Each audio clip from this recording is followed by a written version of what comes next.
So guys, hello everyone. Today we have a mega interesting topic that probably concerns all of humanity. I'm not exaggerating because this is a subject about which there are tons of rumors and discussions. People are always trying to consult tarot cards or other methods, trying to figure it out.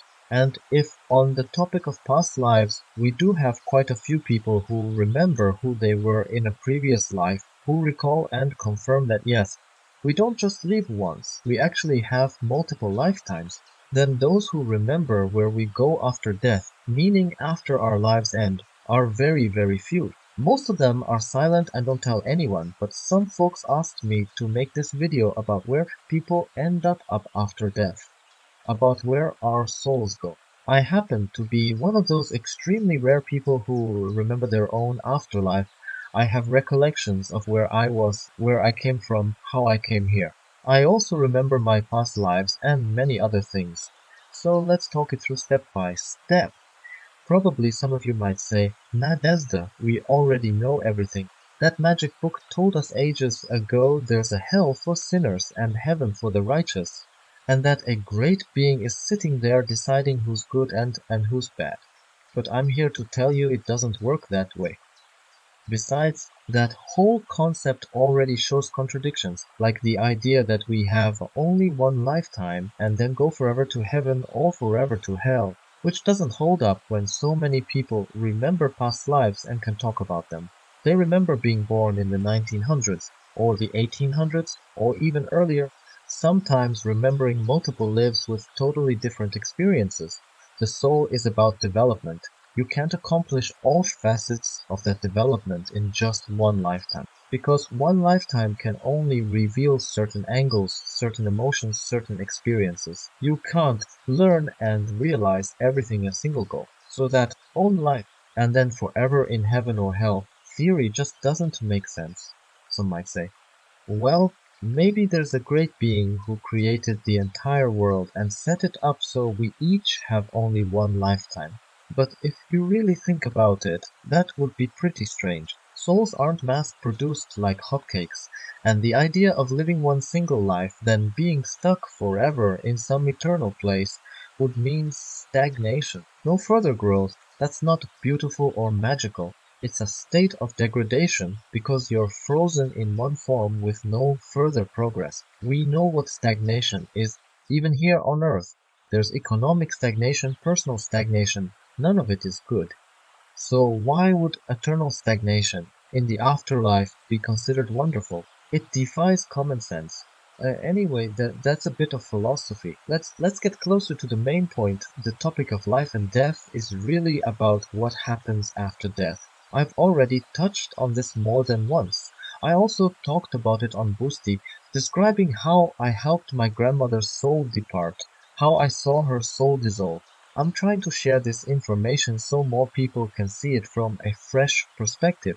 A lot of trickery and deception is happening in that area, including shapeshifters, global manipulations aimed at humanity. We already know we're heavily deceived in so many ways. And the whole notion of eternal stagnation can also be used to control people.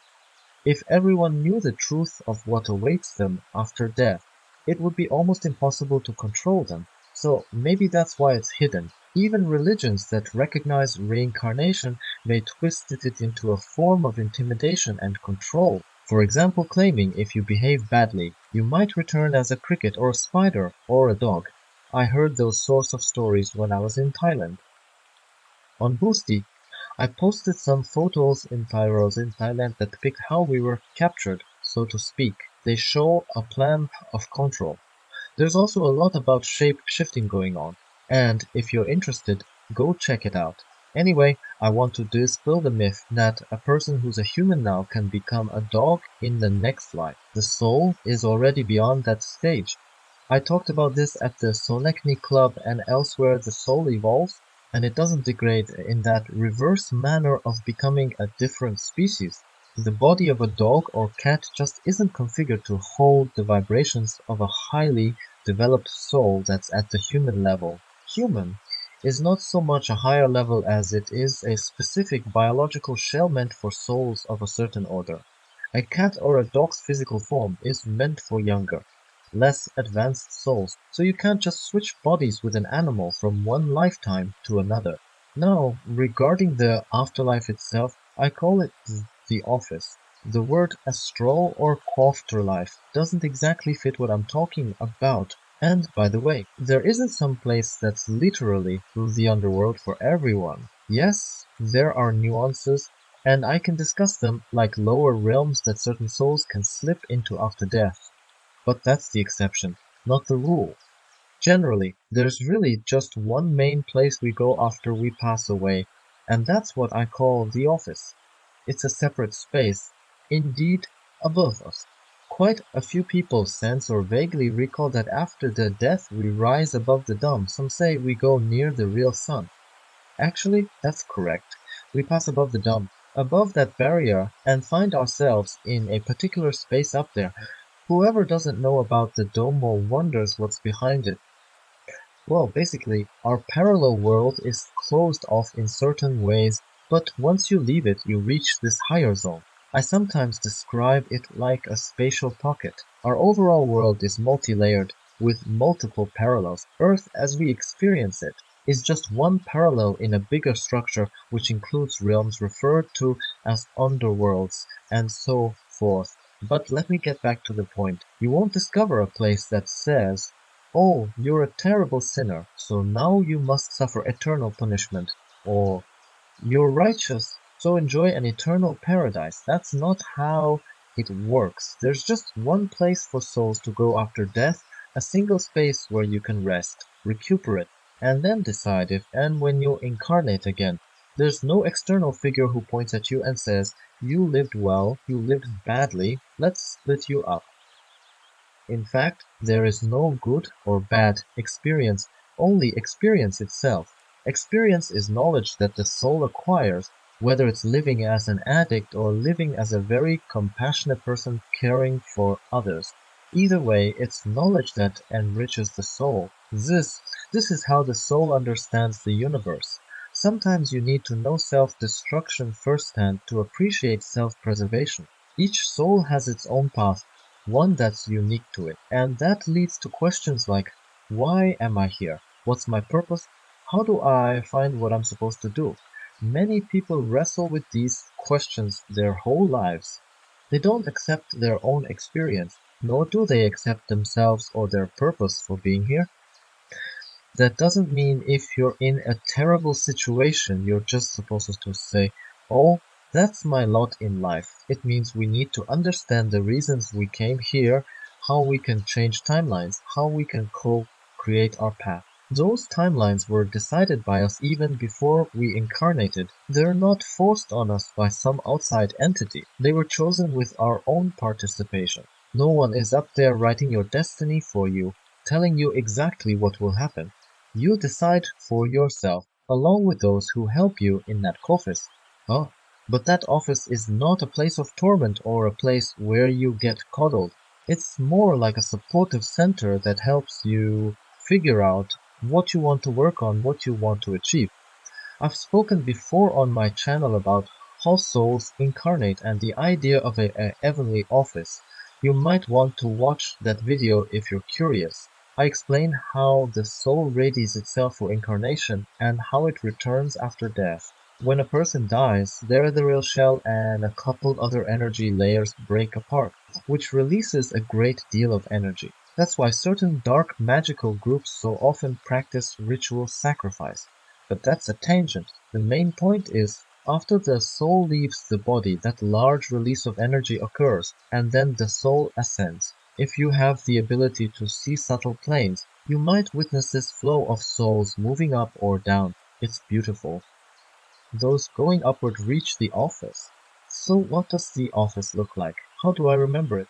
From my memories, and also from how I see it now, it appears, first of all, like clouds. I recall that in older times, before the dome was in its current state, we could look down from that vantage point and see Earth. But ever since the dome was violed, you can't see down here from there anymore. Still, the place feels like a layer of sky or a floating island. Our universe is multi-layered and our planet is just one parallel. The office is set above the entire complex system. rather like a key spatial pocket.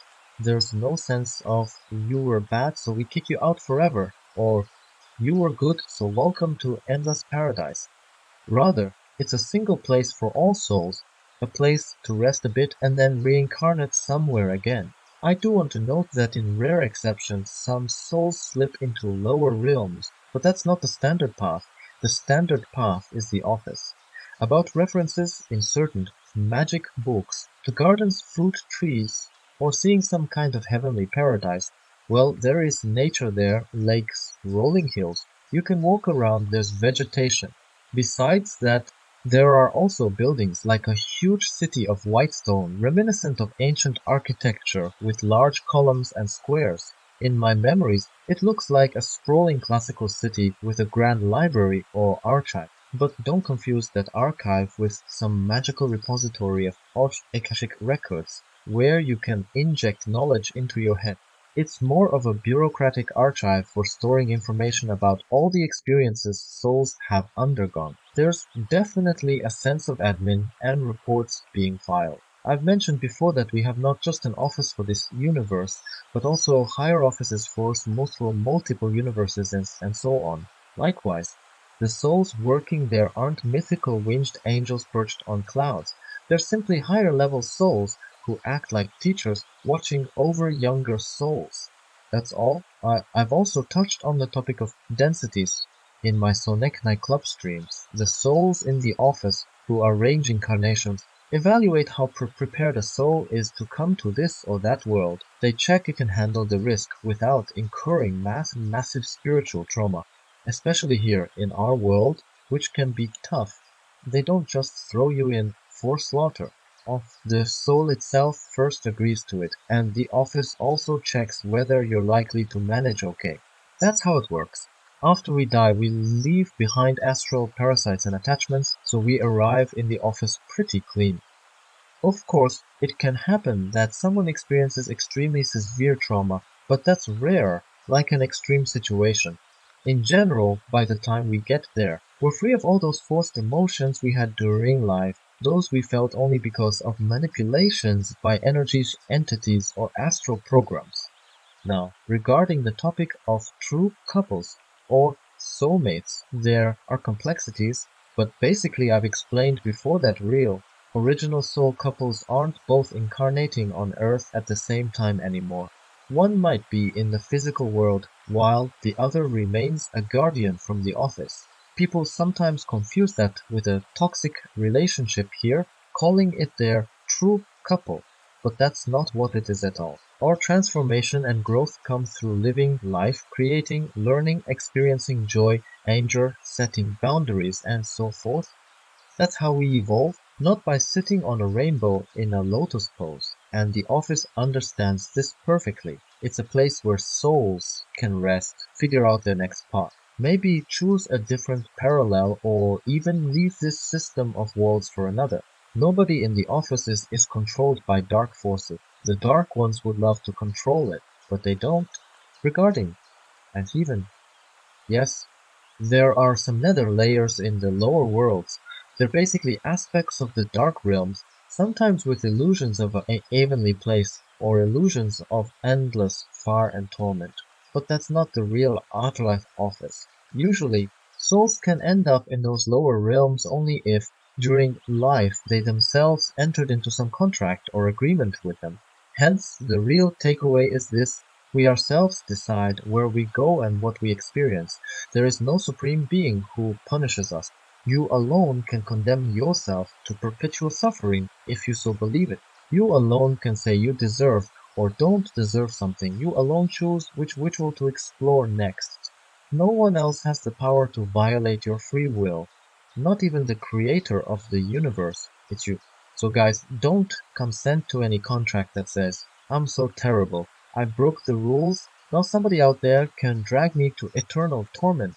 It's up to you, and only you, to shape your fate. That's about all for now. Thank you so much for commenting under my videos. It really helps the content to reach us who might need to hear it. I appreciate every like and comment. It inspires me and helps me keep going. I also thank everyone who supports me by subscribing on Boosty and in the Sonecni Club.